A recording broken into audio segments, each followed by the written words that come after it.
สวัสดีครับใครๆก็เข้าครัววันนี้กลับมาพบกับน้าอีกแล้วนะครับน้ามีเมนูอาหารพื้นเมืองของทางเหนือมาฝากครับนั่นก็คือเมนูที่มีชื่อว่าน้ำพริกอ่องนะครับหลายๆคนคงเคยชิมและรู้จักกันดีนะครับเดี๋ยวเราตามไปดูส่วนผสมกันเลยครับ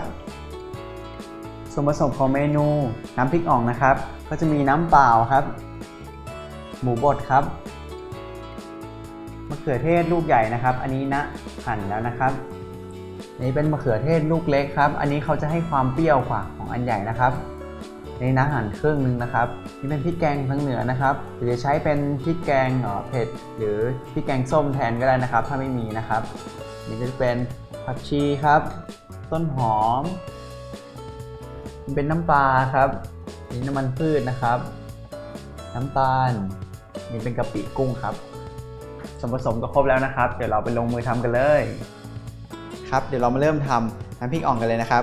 นี่เราจะใส่น้ำมันลงไปนะครับเดี๋ยวรอน้ำมันร้อนแป๊บหนึ่งอันนี้ก็เป็นพริกแกงทางเหนือนะครับสำหรับใครที่หาไม่ได้นะครับสามารถใช้พริกแกงเผ็ดหรือพริกแกงส้มแทนก็ได้นะครับแต่ก็จะไม่ได้เหมือนอะไรมากในนี้ก็จะมีพริกแห้งนะครับกระเทียมนะครับหอมแดงข่าตะไคร้นะครับโขลกรวมกันนะครับเดี๋ยวเราใส่ลงไปเลยน้ำมันเราร้อนแล้ว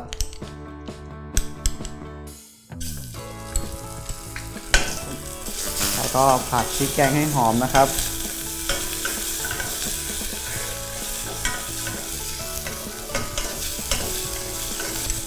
พริกแกงเราหอมแล้วนะครับเราก็ใส่หมูบดลงไปเลย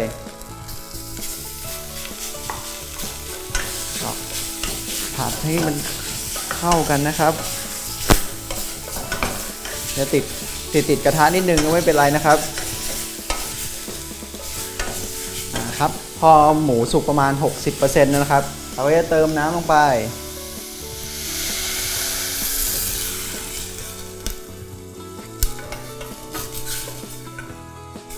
ครับ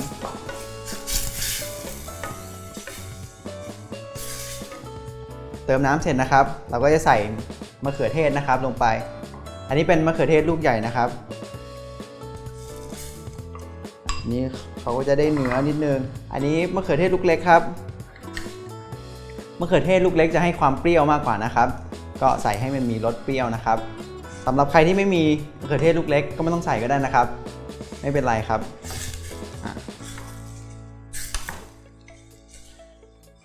หลังจากนี้เราจะต้มจนเขาเปื่อยนะครับตัวมะเขือเทศนี่เปื่อยนะครับเดี๋ยวเรากลับมาดูกันครับ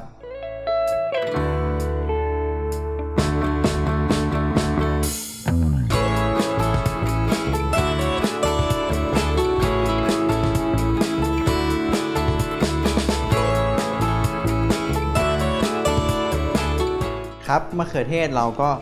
เปื่อยนะครับหรือว่ามันสลดเนาะแล้วเดี๋ยวเรามาปรุงรสกันเลยครับเดี๋ยวเราใช้กะปิก่อนนะครับ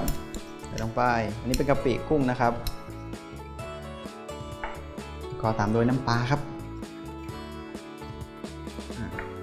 ตามด้วยน้ำตาลครับ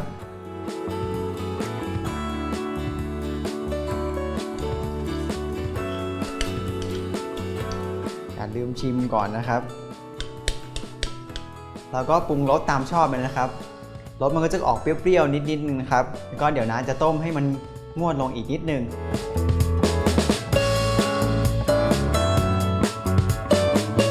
ครับน้ำพริกอ่องก็งวดนะครับมันก็จะคลุกคลิกนิดๆนะครับสุดท้ายนะครับเราก็จะมาใส่ผักชีและต้นหอมนะครับนี่ก็ใส่ลงไปเลยใส่เยอะๆจะได้หอมๆครับเสร็จแล้วก็คลุกเคล้าสักนิดครับก็เสร็จแล้วครับเดี๋ยวเราไปจัดเสิร์ฟกันครับ